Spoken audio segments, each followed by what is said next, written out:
Hello students, आज अपन paper third की second book hydrostatics शुरू करने जा रहे हैं।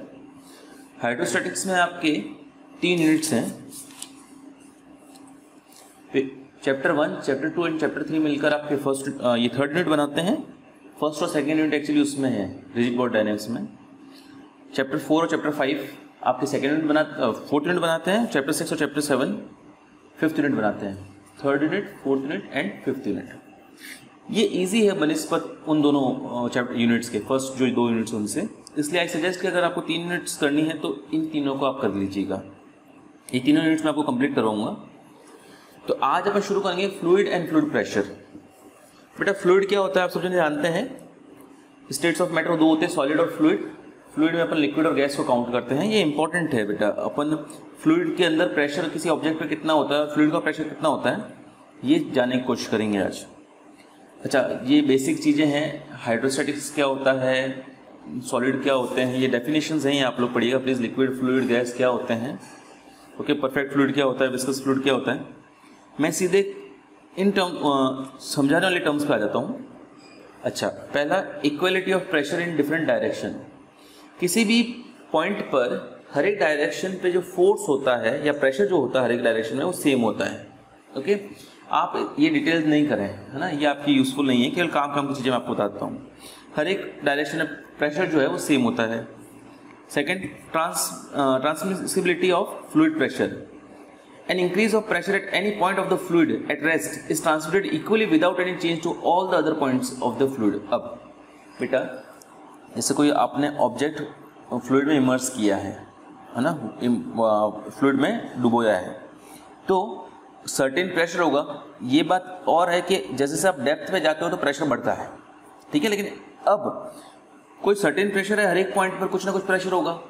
अगर आपने फ्लूइड के ऊपर प्रेशर बढ़ा दिया ऊपर से, तो हर एक पॉइंट पे जितना प्रेशर इंक्रीज होगा वो सेम होगा। हर एक पॉइंट पे सेम प्रेशर इंक्रीज होगा। ध्यान रखना, हर एक पॉइंट पे प्रेशर सेम नहीं होगा, लेकिन प्रेशर में इंक्रीमेंट जो है हर जगह वो सेम होगा। तो पहला ये पास्कल लॉ यही है ना। अब नेक्स्ट अपना टॉपिक है हाइड्रोलिक और ब्राह्मस प्रेस। ये हाइड्रोलिक क्रेन्स जो होती है उसी का प्रिंसिपल है।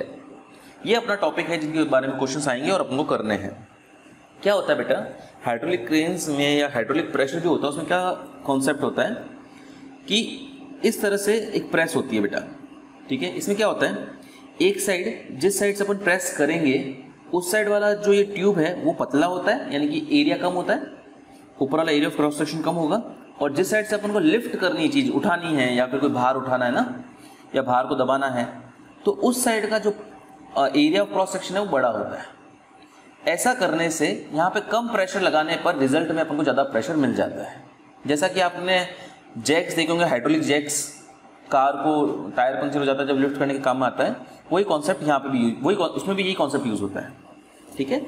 और ये चीज़ क्या है मैं अभी थोड़ी देर में बताऊंगा आपको। लेकिन हाइड्रोलिक और ब्राह्मस प्रेस का क्या फॉर्मूला है बेटा, कि अगर आपने यहाँ पे एरिया ऑफ क्रॉस सेक्शन है ए, ये ध्यान रखना एरिया है ना, एरिया ऑफ क्रॉस सेक्शन का मतलब हुआ कि अगर मैं किसी ट्यूब को काटूँ बीच में से तो यहाँ सर्कल बनेगा, है ना। रेक्टेंगल भी हो सकता है, स्क्वायर भी हो सकता है, उसको फर्क नहीं पड़ता। अगर सर्कल बनता है, जैसे पेन है, पेन को अगर मैं बीच में से काटूँ तो सर्कल बनेगा। उस सर्कल का जो एरिया होगा उसे अपन एरिया ऑफ क्रॉस सेक्शन बोलते हैं। तो इस ट्यूब का एरिया ऑफ क्रॉस सेक्शन है ए, इस ट्यूब का इधर का क्रॉस सेक्शन एरिया है बी। तो फॉर्मूला क्या है बेटा, W/B will be equal to F/A। मतलब यहाँ पे प्रेशर कितना होगा, total applied force upon area of cross section, और यहाँ पे प्रेशर कितना होगा, total resulting force upon area of cross section. Total resulting force जो है यहाँ पे वो कैपिटल W होगा। तो ये फॉर्मूला एक तो अपन यूज करने वाले हैं ब्राह्मस प्रेस के लिए। फर्दर अब बेटा ये चीज क्या है, पिस्टन है। अगर आपने सपोज यहाँ से एक पाइप को फिक्स कर दिया और आपने यहाँ से दबाया इस पाइप को, ठीक है ना, तो देखो लेंथ बड़ी होने के कारण यहाँ पे ज़्यादा मूवमेंट करोगे तो यहाँ कम मूवमेंट होगा। इस कारण यहाँ पे कम फोर्स लगाने पर यहाँ पर अपन को ज़्यादा फोर्स मिलेगा, तो फोर्स बढ़ेगा। दैट है ना, इसका मतलब ये हुआ कि अगर सपोज यहाँ पे आपने F' फोर्स अप्लाई किया और यहाँ पर अपन को रिजल्टेंट मिल रहा है F, तो फॉर्मूला ये है बेटा कि अगर ये O मान लेते हैं, ये A मान लेते हैं, ये B मान लेते हैं। तो फॉर्मूला ये है बेटा, F डैश इंटू OB जो है वो इक्वल होगा F इंटू OA के। मतलब यहाँ पे अप्लाइड फोर्स इंटू यहाँ से, ये फिक्स पॉइंट है यहाँ से ना, यहाँ से अपन जब दबाएंगे ये पॉइंट भी नीचे आएगा, है ना, मतलब यहाँ पे भी फोर्स लगेगा, ठीक है। यहाँ इसको नीचे करने पर ये नीचे आएगा और यहाँ फोर्स लगेगा। ये ध्यान रखना बेटा, यहाँ पे ज़्यादा मूवमेंट, डिस्टेंस ज़्यादा ट्रैवल होगी और यहाँ पे कम डिस्टेंस ट्रैवल होगी, जिसके कारण यहाँ पे जितना फोर्स लगाएंगे अपन, यहाँ पे सपोज 10 न्यूटन का फोर्स लगाएंगे तो यहाँ पे अपन को उससे ज़्यादा फोर्स मिलेगा। 10 न्यूटन से ज़्यादा हो सकता है 12 मिले, 15 मिले, 20 मिले, डिपेंड करता है ये डिस्टेंस और ये डिस्टेंस कितनी है। उसका फॉर्मूला ये है, जो नया फोर्स मिलने वाला है अपन को यहाँ पे, ये एफ डैश अप्लाइड फोर्स है और एफ फोर्स जो अपन को मिलेगा वो है, ठीक है बेटा। तो उसका फॉर्मूला ये है। तो बस आज इन दो फॉर्मूलाज पे बेस पहले क्वेश्चन करते हैं अपन। सबसे पहले आते हैं एग्जाम्पल 1 पे। क्या है बेटा example 1? In a Bramah's press of diameter of larger piston is 100 centimetre. ये लार्जर पिस्टन मान लेते हैं और ये छोटा, मतलब ये लार्जर ट्यूब और ये स्मॉलर ट्यूब, इसका डायमीटर तो है 100 सेंटीमीटर। तो एरिया ऑफ क्रॉस सेक्शन क्या होगा बेटा? ये स्मॉल बी माना था अपन ने, W upon B is equals to F upon A formula था ना बेटा। तो स्मॉल बी क्या होगा? इसका area of cross section circle होता है, एरिया होता है पाई आर स्क्वायर, रेडियस होगी 50, पाई इंटू 50 का स्क्वायर, है ना। तो ये और दैट ऑफ स्मॉलर वन, यहाँ पे जो स्मॉलर डायमीटर है वो है 100, तो इसकी रेडियस कितना हो जाएगा बेटा? 5 पाई आर स्क्वायर, मतलब 5 into 5 square. What force must be applied to a smaller piston to raise a weight of 100 kg? यहाँ पे अपन को 100 kg का वेट जो है वो लिफ्ट करना है। तो W की वैल्यू है, सॉरी 100 नहीं 1000 है, तो यहाँ पे आपको 1000 kg का वेट लिफ्ट करना है। तो W जो आपको दिया हुआ 1000, आपको फोर्स कितना लगाना पड़ेगा ये आपको बताना है। तो ध्यान दीजिए बेटा, ये होगा 100,000 और B की जगह होगा पाई इंटू 50 का स्क्वायर यानी 2500, और ये होगा F अननोन है, E के लिए 5 इंटू 5 का स्क्वायर 25, पाई से पाई कट गया 25, 100 जा 2 0 कट, F अपनों को मिल जाएगा 100 kg वेट। देखिए बेटा कितना बड़ा अंतर है, अपन यहाँ पे केवल 10 kg वेट का फोर्स लगाएंगे, यहाँ आपको 1000 kg वेट का फोर्स मिल जाएगा। जो आपकी क्रेन्स होती है, JCBs होती है, हाइड्रोलिक प्रेस का जो कॉन्सेप्ट है वो यही है। यहाँ पे अपन ने थोड़ा फोर्स लगाकर यहाँ पे आपको इतना बड़ा फोर्स मिल गया, 10 kg का फोर्स लगाकर अपने यहाँ पे 1000 kg का फोर्स मिल गया, मतलब 100 टाइम्स हो गया फोर्स। ओके, इनफैक्ट अपन इसको और जो पिस्टन है वो लगाकर इस 10 kg वेट को और कम कर सकते हैं यहाँ पे, वो भी उसके भी क्वेश्चन आएंगे, अभी अपन देखेंगे बेटा। ये नेक्स्ट क्वेश्चन उसी का ही है। एग्जाम्पल 2, क्या बेटा? In a Bramah's press a total pressure of 2240 kg weight is produced. अच्छा, W जो है वो आपका 2240 है,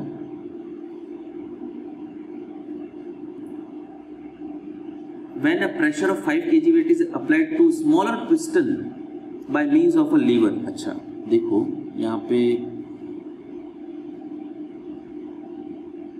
यह लीवर लगाया हुआ है, यहाँ पे 5 kg F डैश जो है आपका वो 5 kg है, ठीक है, और यहाँ पे जो फोर्स प्रोड्यूस हुआ है वो है 2240 का। Find the ratio of the arms of the lever. ये जो आर्म्स का जो रेशियो है O A और B माना था बेटा, OB अपॉन OA या OA अपॉन OB, ये आपको नहीं। If the diameters of piston are in ratio 8:1 होगा, ये आपको प्रूव करना है। सॉरी, आपको ये डायमीटर्स जो है, इसका डायमीटर D1, इसका डायमीटर D2, इनका रेशियो दे रखा है 8:1, आपको इनका रेशियो निकालना है। तो ठीक है बेटा, D1 अपॉन D2 कितना दे रखा है अपन को? 8/1 दे रखा है। तो इधर ये W दे रखा है, ये अपन को दे रखा है यहाँ पे फोर्स जो होगा F। तो फॉर्मूला क्या है बेटा? W upon B equals to F upon A। अच्छा, B क्या होगा? यहाँ पे एरिया ऑफ क्रॉस सेक्शन। अच्छा, इसकी रेडियस क्या होगी बेटा? D1 अपॉन 2, तो एरिया होगा पाई R1 स्क्वायर, R1 का मतलब हुआ D1 अपॉन 2 का स्क्वायर, और F अपॉन ये होगा पाई इंटू D2 अपॉन 2 का स्क्वायर, है ना। अब ये तो होगा 2240 पाई से पाई कट, d1 का स्क्वायर अपॉन 4, d2 का स्क्वायर अपॉन 4 दोनों जगह न्यूमरेटर जाएंगे, कट गए, मैंने काट दिए। ये हो जाएगा 2240 अपॉन d1, ये हो जाएगा d2 अपॉन d1 का होल स्क्वायर, इधर ले आया d2 अपॉन d1 का होल स्क्वायर कर दिया। d1 अपॉन d2 की वैल्यू है 8/1, तो d2 अपॉन d1 हो जाएगा 1/8, तो ये हो जाएगा 1/8 का होल स्क्वायर यानी 64, ये कैंसिल होगा, तो ये आएगा 64 से जाएगा ये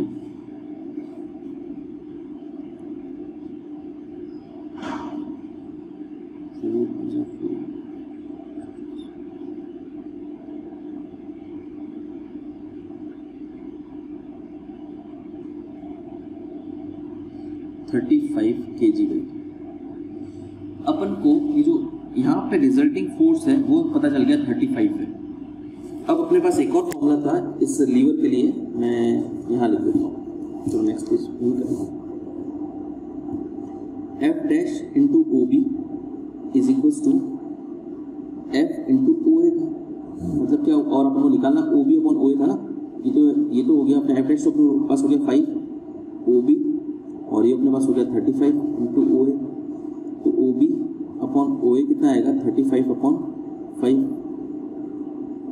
यानी कि ओ बी अपॉन ओ ए कितना आ गया बेटा 7/1। तो यही निकालना था आपको, बस इस लीवर की आर्म्स का रेशियो निकालना था, जो आ गया 7 रेशियो हुआ। सिंपल क्वेश्चन था आज की एक्सरसाइज में, सिंपल क्वेश्चन ही हैं।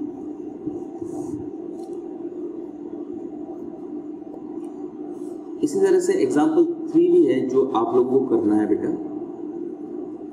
नेक्स्ट मास, ये कुछ डेफिनेशन है वापस बेटा। द्रव्यमान होता है मास का मतलब, सबको पता है मास क्या होता है, डेंसिटी क्या होता है, ये मैं आपको नहीं बता रहा हूँ, आप लोग पढ़ लीजिएगा इसमें। अच्छा, weight in terms of density. अच्छा, अपन को ये पता है बेटा, जो वेट होता है वो फोर्स होता है ना, ये होता है मास टू एक्सेलरेशन, मतलब m इंटू जी होता है, ठीक है। और जो मास होता है वो होता है वॉल्यूम इंटू डेंसिटी। तो W का आपको फॉर्मूला याद रखना है, V रो G। V तो है जो वॉल्यूम है ऑब्जेक्ट का वो, और रो होगा उसकी डेंसिटी, और G होगा gravitational acceleration. Okay, specific gravity क्या होता है बेटा?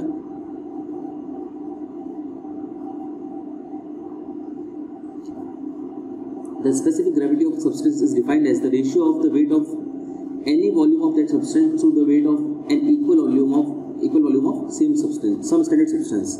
मतलब क्या है बेटा, स्पेसिफिक ग्रेविटी किसी स्टैंडर्ड सब्सटेंस के रिस्पेक्ट में निकाली जाती है। जिस ऑब्जेक्ट या जिस मटेरियल की आपको स्पेसिफिक ग्रेविटी निकालनी है, उसकी यूनिट वॉल्यूम का वेट अपॉन स्टैंडर्ड मटेरियल जो है उसके यूनिट वॉल्यूम का वेट, इनका जो रेशियो होगा वो आपका स्पेसिफिक ग्रेविटी होगा। ऐसा होता है weight of unit volume of the substance, जिस सब्सटेंस की अपनी स्पेसिफिक ग्रेविटी निकालनी है, upon weight of unit volume of the standard substance. ठीक है, डेफिनेशन ही यूजफुल है, बाकी इस चीज़ का यूज कम ही होगा। अच्छा, तो वैसे अगर अलग अलग सब्सटेंसेस हैं तो उसके स्पेसिफिक ग्रेविटी का फॉर्मूला ये है। जैसे आपके पास कुछ सब्सटेंस हैं, V1 वॉल्यूम है का, वो सब्सटेंस का स्पेसिफिक ग्रेविटी S1 है, दूसरा वॉल्यूम है V2, इसकी स्पेसिफिक ग्रेविटी S2 है। तो इन रिजल्टेंट की स्पेसिफिक ग्रेविटी का फॉर्मूला ये है, V1 S1 plus V2 S2, जहाँ पे V1 जो है सबके वॉल्यूम्स हैं, V1 V2 V3 सबके वॉल्यूम्स हैं, और S1 S2 S3 सबकी स्पेसिफिक डेंसिटीज हैं। तो उसका फॉर्मूला बेटा ये है, Vn Sn अपॉन V1 plus V2 up to V। Okay, अगर आपको सबके वेट दे रखे हो, यहाँ पे अगर सबके वॉल्यूम्स दे रखे हो, सबकी स्पेसिफिक ग्रेविटी अगर दे रखा है, तो ये वाला फॉर्मूला लगाना है। और सबके वेट्स दे रखे हो, इसका वेट, इसका वेट, इसका वेट, सबका वेट दे रखा हो W1 W2 W3, तो उसकी स्पेसिफिक ग्रेविटी का फॉर्मूला ये है, weight of all substance upon W1 upon S1 plus W2 upon S2 and so on, Wn upon Sn। तो बेटा चलो इससे रिलेटेड भी कुछ क्वेश्चंस अपन कर लेते हैं। सबसे पहले अपन करते हैं एग्जाम्पल 1 अगेन।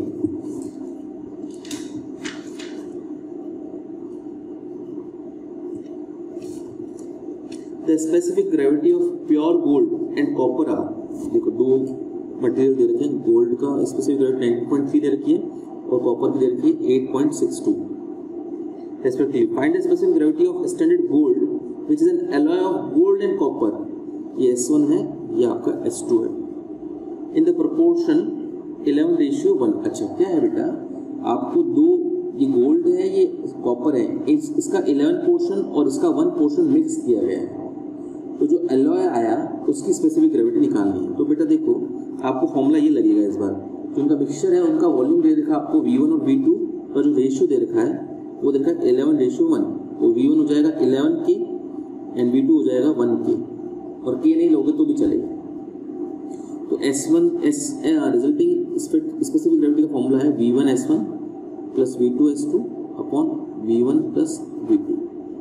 तो V1 S1 का 11 के इंटू 19.3 प्लस 8.62 इंटू 1 के divide by V1 plus V2 होगा 11 के प्लस 1 के कॉमन आगे कट जाएगा, यहाँ से के कॉमन आएगा, यहाँ से के कॉमन आगे कट जाएगा, इसलिए मैं बोला था नहीं लिखोगे के तो भी चलेगा। तो इसका आंसर आ जाएगा बेटा फाइनल सॉल्व करके 18.4। सिंपल है बेटा। इसी तरह से एग्जाम्पल सेकेंड क्या है, when equal volumes of two substances are mixed the specific gravity of the mixture is 4। अच्छा इक्वल वॉल्यूम मतलब V1 is equals to V2, ठीक है, स्पेसिफिक ग्रेविटी है अपने पास 4। When equal weight of the same substance are mixed the specific gravity of the mixture is 3। Okay, जब W1 और W2 equal थे तब स्पेसिफिक ग्रेविटी थी 3। Find the specific gravities of the substances S1 और S2 आपको निकालना है। S1 और S2 आपस में इक्वल है, ये निकालना दो। चलिए क्या फॉर्मूला बेटा इसमें, V1 S1 plus V2 S2 upon V1 plus V2 जो है इक्वल्स टू S होता है, तो V1 और V2 बराबर होंगे, यहाँ V1 यहाँ V1 यहाँ V1 लिख देता हूँ, V1 कॉमन आ जाएगा S1 प्लस S2, यहाँ V1 प्लस V1 2V1 हो जाएगा इक्वल्स टू S की जगह में लिखता हूँ 4, V1 से V1 कट गया, S1 plus S2 equals to 8 आ जाएगा, इक्वेशन बन गई। सेम इससे भी इक्वेशन बन जाएगी W1 plus W2 upon W1 upon S1 plus W2 upon S2 इसको तो S होता है बेटा। अगर W1 और W2 इक्वल हो जाए तो ऊपर तो हो जाएगा 2W1, यहाँ नीचे W1 कॉमन आ जाएगा तो हो जाएगा 1/S1 plus 1/S2 is equals to 3। W से W1 कट जाएगा, क्रॉस मल्टीप्लाई कर दो और 3 डिनोमिनेटर भेज दो 1/S1 प्लस 1/S2। यहाँ से S2 की वैल्यू आप इसमें रख दो 8 माइनस S1 और सॉल्व करो, आपको S1 और S2 की वैल्यू मिल जाएगी। आप लोगों के लिए छोड़ रहा हूँ, ओके बेटा। नेक्स्ट अपन करते हैं एग्जाम्पल 3। इंटरेस्टिंग है, आया हुआ भी है जोधपुर JNU में। क्या बेटा, 3 इक्वल वेसल्स, 3 वेसल्स हैं A, B एंड C, यह आधी भरी हुई है अलग अलग फ्लूइड से, ठीक है। इसका पहले डेंसिटी है ρ1, ρ2 और ρ3। अब क्या किया अपन ने, इसका लिक्विड इसमें डाल दिया तो ये पूरी भर गई, है ना। तो पहला स्टेप तो ये था, अपन ने A को खाली कर दिया और B में डाल दिया ये ρ2 और ρ1, टोटल सब्सटेंस हो गया। ये ρ3 आधी भरी हुई है ये C। उसके बाद अपन ने क्या किया बेटा, इसका फ्लूइड इसमें डाल दिया, ये मिक्स कर दिया ना, ρ1 ρ2 दोनों मिक्स कर दिया। जो रिजल्टेंट फ्लूइड है उसको अपन इसमें डाल दिया आधा। तो अब इसमें क्या हुआ बेटा, ये तो ρ3 ही है और अब इसमें जो फ्लूइड आया उसमें ρ1 भी है थोड़ा, ρ2 भी है थोड़ा। अब अपन को ये पूछा है कि जो रिजल्टेंट फ्लूइड है C में जो फ्लूइड है उसकी डेंसिटी क्या होगी। तो चलो देखते हैं बेटा। तो पहले इसमें देखते हैं, जब इसकी रिजल्टेंट डेंसिटी क्या होगी, ρ1 और ρ2 को मिक्स करोगे तो फॉर्मूला ये था बेटा, ρ equals to V1 ρ1 plus V2 ρ2 upon V1 plus V2। Okay, अब है क्या बेटा, इसकी अपन टोटल वॉल्यूम मान लेते हैं 2 भी मान लेते हैं। Let volume of each vessel is 2V। इस वेसल का वॉल्यूम मान लेते 2V। दैट मीन्स जो अंदर फ्लूइड है, आधी भरी थी ना अपन ने, अंदर फ्लूइड जो है उसका वॉल्यूम होगा V। ठीक है, इसका मतलब ये हुआ V1 और V2 जो है वो V और V होगा। ध्यान रखना बेटा, डेंसिटी की जगह इस बार S1 S2 की जगह ρ1 और ρ2 यूज़ किया गया और S की जगह ρ का। तो बेटा V अगर V यहाँ रख दें, V यहाँ रख दें, V यहाँ रख दें तो V ये 2V हो जाएगा, V कॉमन आ जाएगा तो ρ1 प्लस ρ2 अपॉन 2 हो जाएगा, V कॉमन आके कट जाएगा। अब इसके अंदर इसके अंदर जो फ्लूइड है उसकी डेंसिटी हो गई ये। अब इसका अपन ने फ्लूइड जो है इसमें डाला तो जो नई डेंसिटी इसकी जो रिजल्टेंट डेंसिटी होगी वो अपन मान लेते हैं रो डैश। उसका क्या फॉर्मूला होगा बेटा, V1 की जगह V आएगा और rho plus V ρ3 upon V plus V। देखिए इसकी जो ये ऊपर वाला फ्लूइड जो मैंने मार्क किया है इसकी डेंसिटी तो V रो थी और नेचुरल फ्लूइड की डेंसिटी ρ3 थी, तो और वॉल्यूम्स दोनों के V और V थे बेटा, ये फॉर्मूला लग गया। V कॉमन कट जाएगा तो रो डैश आ जाएगा, V रो की जगह अपन लिख देते हैं ρ1 प्लस ρ2 अपॉन 2 प्लस ρ3 अपॉन ये V कॉमन आके मैंने काट दिया बेटा, है ना। V कॉमन काटने के बाद रो प्लस ρ3 अपॉन 2 था ना बेटा, रो की जगह मैंने ये लिख दिया। एलसीएम लोगे सॉल्व करोगे तो ये आ जाएगा ρ1 प्लस ρ2 प्लस 2ρ3 अपॉन 4। ये आपका फाइनल आंसर आ गया बेटा। ओके, इस तरह के क्वेश्चन है एग्जाम्पल 4 और एग्जाम्पल 5, ये दोनों सेम क्वेश्चन है बेटा, आप लोग सेम इजी है, ये आप लोग कीजिएगा और एक्सरसाइज फर्स्ट आज आप कंप्लीट कीजिएगा। डाउट्स हो तो मुझे पूछिएगा। आज अपन इतना ही करते हैं। Thank you.